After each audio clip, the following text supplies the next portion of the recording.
Senior सियासतदान senator Faisal Vawda कहते हैं कि बार बार इंटेलिजेंस इदारों का नाम लिया जा रहा है, सबूत है तो फराहम करें, हम आपके साथ खड़े होंगे। किसी पर इल्ज़ाम लगाने से काम नहीं चलेगा, इदारों को निशाना बनाना बंद किया जाए। अब कोई पगड़ी उछालेगा तो पगड़ी का फुटबॉल बना देंगे, शवाहिद फराहम करने पड़ेंगे। मुदाखलत किसने की, जजिस को शफाफ और इल्ज़ामात से दूर होना चाहिए। जजिस दोहरी शहरियत के साथ कैसे बैठे हैं, सरहदों पर जान देने वालों की वजह से हम महफूज हैं, यह कहना था फैसल वावड़ा का। बार बार इंटेलिजेंस इदारों का नाम लिया जा रहा है, तो भाई शवाहिद देना, शवाहिद दे, हम आपके साथ खड़े हैं। किसी पे इल्जाम लगाने से काम नहीं चलेगा। अब पाकिस्तान में कोई पगड़ी उछालेगा तो पगड़ी का फुटबॉल, हम उनकी पगड़ियों का फुटबॉल बनाएंगे। लेजिस्लेटर किसी दूसरे दोहरी मुल्क का शहरियत नहीं रख सकता। असूल, तो उस असूल के तहत उस लेजिस्लेटर, उस सियासतदान को आप दूसरी सिटीजनशिप ना रखने पे अलाउ नहीं करते कि आप सियासत करें, तो फिर जज दोहरी शहरियत के साथ कैसे बैठे हुए हैं।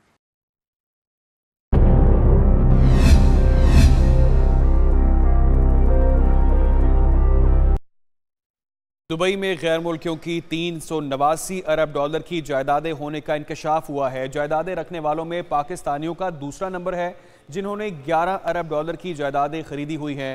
प्रॉपर्टी लीक्स में दुनिया की कई सियासी शख्सियात, हुकूमती अहलकारों और रिटायर्ड सरकारी अफसरों के नाम शामिल हैं। नया माली स्कैंडल, दुबई अनलॉक्ड बेनकाब। दुबई में गैर मुल्कियों की 389 अरब डॉलर की जायदादें होने का इंकशाफ। डेटा लीक में पाकिस्तानियों को दुबई के महंगे तरीन इलाकों में बतौर प्रॉपर्टी मालिकान जाहिर किया गया, जिनमें Dubai Mirena, Emirates hills, business पे, पाम जमेरा और अलबर्शा शामिल हैं। दुबई डेटा लीक्स के मुताबिक दुबई में रिहायशी जायदाद की खरीदो फरोख्त में आलमी सतह पर पाकिस्तान का चौथा नंबर है। 17,000 पाकिस्तानी शहरी दुबई में रिहायशी इमलाक के मालिकान के तौर पर जाहिर किए गए। 17,000 पाकिस्तानियों में सदर आसिफ जरदारी के तीनों बच्चों के नाम शामिल हैं। इनकी दुबई में 2 जायदादों का जिक्र है। इसी तरह साबिक सदर मरहूम परवेज मुशर्रफ का नाम भी फहरिस्त में शामिल है। जनरल रिटायर्ड कमर जावेद बाजवा के बेटे साद बाजवा का नाम भी फहरिस्त में शामिल है। साबिक वजीर आजम शौकत अजीज भी फहरिस्त का हिस्सा। हुसैन नवाज भी दुबई में जायदाद के मालिक। वजीर दाखिला मोहसिन नकवी की अहलिया भी जायदाद की मालिक। वजीर इत्तलात सिंध शर्जील मेमन और अहलिया के नाम भी फहरिस्त में शामिल। सेनेटर फैसल वावड़ा, शेर अफजल मरवत, फरहद शहजादी और फराह गोगी का नाम भी प्रॉपर्टी लीक्स में शामिल है। डेटा में पाकिस्तानियों की जानिब से रियल स्टेट सेक्टर में कुल सरमायाकारी की मालियत 12.5 अरब डॉलर बताई गई है। सदर मुमलिकत आसिफ अली जरदारी और उनके बच्चों की दुबई में कहां कहां जायदाद सामने आई है, तमाम तर तफसीलात आपको दिखाते हैं।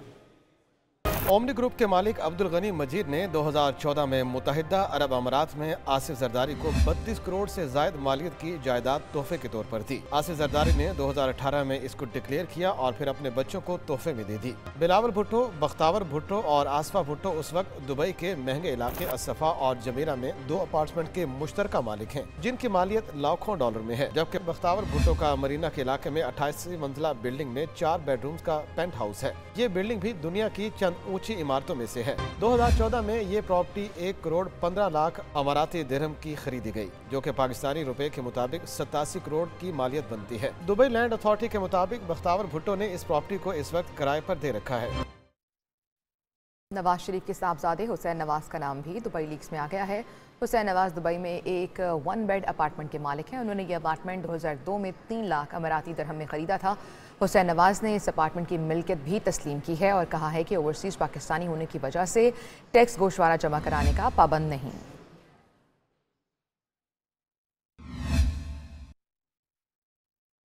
वफाकी वज़ीर दाखिला मोहसिन नकवी की अहलिया और सेनेटर फैसल वावड़ा के नामों की भी दुबई लीक्स में गूंज है। आइए इस हवाले से मजीद तफसीलात देखते हैं। वफाकी वज़ीर दाखिला मोहसिन नकवी का अहलिया के नाम भी दुबई लीक्स में शामिल है। रिपोर्ट के मुताबिक मोहसिन नकवी की अहलिया का अरेबियन रेंचेस पॉम कम्युनिटी में 5 बेडरूम्स का एक विला है, जो कि 2017 में 10 लाख डॉलर का खरीदा गया। पाकिस्तानी करेंसी के मुताबिक इसकी मालियत 28 करोड़ रुपए के करीब है। मोहसिन नकवी की अहलिया का कहना है कि वो 2023 में प्रॉपर्टी फरोख्त कर चुकी हैं, लेकिन दुबई लैंड अथॉरिटी के मुताबिक ये अब भी उनके नाम पर है। दुबई लीक्स में सेनेटर फैसल वावड़ा का नाम भी आ गया। उनकी दुबई में 2 जायदादें हैं। ये स्टूडियो अपार्टमेंट एक मरीना टावर में, जो कि 2013 में खरीदा गया। इसके अलावा 2014 में उन्होंने एक अपार्टमेंट अटलांटिक टावर में खरीदा, जो कि 2022 तक उनकी मलकियत रहा, लेकिन अब उनकी साहबजादी के नाम पर है। कि सियासतदानों का भी दुबई लीक्स में जिक्र आ गया है। अख्तर मिंगल और सनाउल्लाह ज़हरी की मुत्तहिदा अरब अमारात में जायदादें निकल आई हैं। अख्तर मिंगल ने वजाहती बयान में कहा है कि ये जायदाद नहीं, किसी ने तोहफे में दी हैं। आइए इस हवाले से आपको मज़ीद डिटेल्स बताते हैं। बलोचिस्तान नेशनल पार्टी के सरबराज सरदार अख्तर मिंगल भी मुत्तहिदा अरब अमारात में एक 1 बेड अपार्टमेंट के मालिक निकले। इस अपार्टमेंट की मालियत पाकिस्तानी करेंसी के मुताबिक इस वक्त 10 करोड़ 13 लाख रुपए के करीब है। 2013 से ये अपार्टमेंट उन्होंने किराए पर दे रखा है। साबिक वज़ीर आला बलोचिस्तान सनाउल्लाह ज़हरी और उनकी फैमिली की भी दुबई में जायदादें निकल आई हैं। सनाउल्लाह ज़हरी की अहलिया का मरीना टावर में 3 बेड अपार्टमेंट है, जो कि 2020 में तकरीबन 11 करोड़ का खरीदा गया। सनाउल्लाह ज़हरी और उनकी साहबजादी ने रियल एस्टेट सेक्टर में सरमायाकारी के लिए दुबई में लॉफ्ट सेंटर प्रोजेक्ट में 2 बेड अपार्टमेंट खरीद रखे हैं।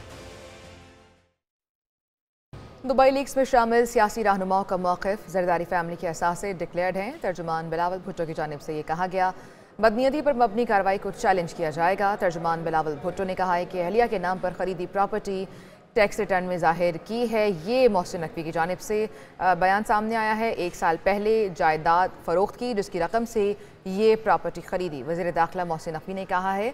और दुबई लीक्स में शामिल जो दीगर सियासी रहनुमा हैं, उनकी जानिब से भी क्लैरिफिकेशन सामने आई हैं। दुबई लीक्स की जायदादों का पहले ही सबको इल्म है, ये कहा गया है शर्जील मेमन की जानिब से। उन्होंने कहा है कि जो दुबई में जायदादें हैं उसका पहले से ही सबको इल्म है। अब बात करें एक और अहम मामले के हवाले से। वज़ीर आला और गवर्नर केपी की जंग बयानबाजी से अब आगे निकल गई है। फैसल करीम कुंडी के लिए खैबर पख्तूनख्वा हाउस इस्लामाबाद में मुख्तस ब्लॉक ख़त्म, एनेक्सी इस्तेमाल नहीं कर सकेंगे। वज़ीर आला अली अमीन गंडापुर ने मुतल्लिका स्टाफ को भी इस हवाले से आगाह कर दिया है। सूबाई हुकूमत की जानिब से मज़ीद सख्त फैसले किए जाने का भी इम्कान है। गवर्नर के पास मौजूद गाड़ियाँ और प्रॉपर्टी भी सूबाई हुकूमत की मलकियत, इख्तलाफात बरकरार रहे तो मज़ीद सख्त फैसले भी किए जा सकते हैं। ये तमाम तर तफसीलात सामने आई हैं।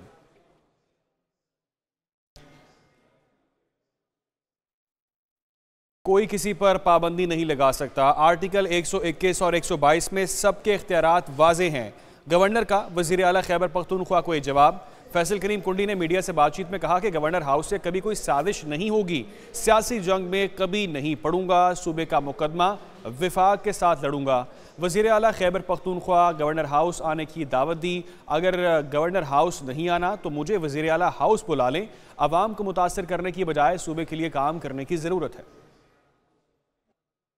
मैं किसी लफ्ज़ी जंग में, किसी सियासी जंग में नहीं पड़ूंगा। गवर्नर हाउस कभी किसी के ख़िलाफ़ साजिश का गढ़ नहीं बनेगा। मैंने कल भी अपने CM साहब को दावत दी है कि आए मेरे साथ खाना खाएं, या वो खर्च कर ले, मुझे बुला ले, मैं उनके पास खाने के लिए तैयार हूँ जाने के लिए। और हम सूबे की तरक्की के लिए, सूबे की बेहतरी के लिए, सूबे की अमन व अमान के लिए, सूबे की इकनॉमिकल क्राइसिस के लिए, हर तबके फ़िक्र के लोगों के लिए हम इकट्ठे हों और हम सूबे के लिए जो मुकदमा है वो इस्लामाबाद में जाकर जो है वो बताएं। जिधर जिधर उनको मेरी सपोर्ट चाहिए होगी, इंशाअल्लाह ताला मैं फुल सपोर्ट करूँगा। खैबर पख्तूनख्वा हाउस इस्लामाबाद में गवर्नर के लिए मखसूस ब्लॉक ख़त्म कर दिया गया। मुशीर इत्तलात KP बैरिस्टर सैफ की एक न्यूज़ से बातचीत बोले कि अब मखसूस ब्लॉक को सूबाई वज़रा इस्तेमाल करेंगे। गवर्नर के लिए मुतबादिल इंतज़ाम किया जा रहा है। फ़िलहाल सिंध हाउस में क़याम का बंदोबस्त करें, यह उनकी जानिब से मौक़िफ़ अपनाया गया है। और बैरिस्टर सैफ की जानिब से मज़ीद ये कहा गया कि फ़िलहाल सिंध हाउस में क़याम का बंदोबस्त किया जाना चाहिए। और खैबर पख्तूनख्वा हाउस इस्लामाबाद गवर्नर के लिए मखसूस ब्लॉक ख़त्म कर दिया गया है। वज़ीर आला खैबर पख्तूनख्वा के भाई रुकने कौमी असम्बली फैसल अमीन गंडापुर की एक न्यूज़ से खसूसी बातचीत, और खसूसी बातचीत में उन्होंने कहा कि कोई अवामी मैंडेट नहीं है। मज़ीद उन्होंने क्या कहा, जान लेते हैं। जी बिल्कुल, इस वक्त भी हमारे साथ मौजूद है रुकन कौमी असम्बली फैसल अमीन गंडापुर साहब। उनसे बात करेंगे। चूँकि KPK के वज़ीर आला अमीन गंडापुर और जो गवर्नर हैं उनके दरमियान इख्तलाफात जो है बढ़ गए हैं, तो इसी हवाले से बात करेंगे। देखें जी, इख्तलाफात बराबरी के लोगों के साथ बढ़ाए जाते हैं। गवर्नर साहब फॉर्म 47 पे बने हुए लोगों के एक नोटिफिकेशन पे बन के हैं, उनके पास ना अवामी मैंडेट है। और फॉर द रिकॉर्ड हम तीनों भाइयों से वो बार बार बुरी तरह हार चुके हैं। तो अपने इलाके के अंदर एक नॉन एंटिटी हैं, तो एक नॉन एंटिटी पे क्या बात करेंगे। बाकी जो ये लोग हैं PDM एंड को, अगर वो पाकिस्तान से मुखलिस होते तो आज पाकिस्तान की ये हालत ना होती। उनके इंटरेस्ट बाहर थे, उनकी जायदादें भी बाहर हैं, वो जब हुकूमत में नहीं होते बाहर चले जाते हैं। तो ऑब्वियस है, और ये चीज़ें अभी लोगों के सामने भी बड़ी खुल के सामने आ गई हैं। अभी बच्चे को पता है कि कौन इस मुल्क से मुखलिस है, कौन इस मुल्क से मुखलिस नहीं है। शुक्रिया सर, भाई हमारे साथ मौजूद है फैसल अमीन गंडापुर साहब, जिनका कहना था कि जिसकी जायदादें बाहर होती हैं वो पाकिस्तान के साथ मुखलिस नहीं हो सकती।